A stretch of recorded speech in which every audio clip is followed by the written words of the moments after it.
ഇത് മാസ് മോട്ടോഴ്സിൽ നിന്നാണ്. ഹീറോൻ്റെ CBZ എക്സ്ട്രീമാണ് വണ്ടി. സെൽഫിൻ്റെ കംപ്ലയിൻ്റ് ആയിട്ട് വന്നതിനാണ്. നമ്മൾ സെൽഫ് മോട്ടോർ ചെക്ക് ചെയ്യുന്ന സമയത്ത് മോട്ടറിൻ്റെ കംപ്ലയിൻ്റ് ആണ്. അത്യാവശ്യം അതിൻ്റെ ഈ ആർമേച്ചറൊക്കെ ശരിക്കും നല്ല രീതിയിൽ ആ ബ്രഷ് വന്ന് ടച്ച് ആവുന്ന ഭാഗമൊക്കെ ശരിക്കും ഉരുകി പിടിച്ചാണ് ഒരു അവസ്ഥയിലാണ് നിൽക്കുന്നത് കേട്ടോ.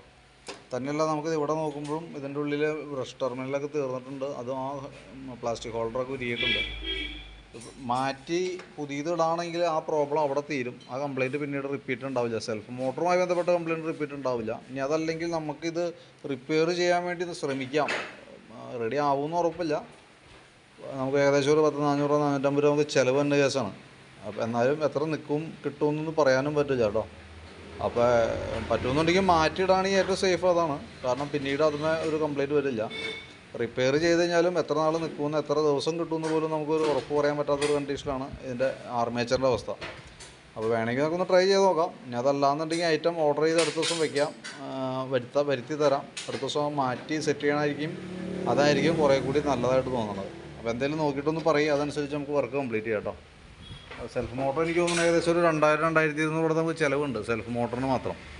റിപ്പയർ ചെയ്യണമെങ്കിലും ഏകദേശം ഒരു 400-450 നമുക്ക് അടുത്ത് വരും. പക്ഷേ ഗ്യാരണ്ടി പറയാൻ പറ്റില്ല. സെൽഫ് മോട്ടർ ആണെന്നുണ്ടെങ്കിൽ പ്രത്യക്ഷത്തിൽ വേറൊരു കംപ്ലയിൻറ്റ് ഉണ്ടാവില്ല.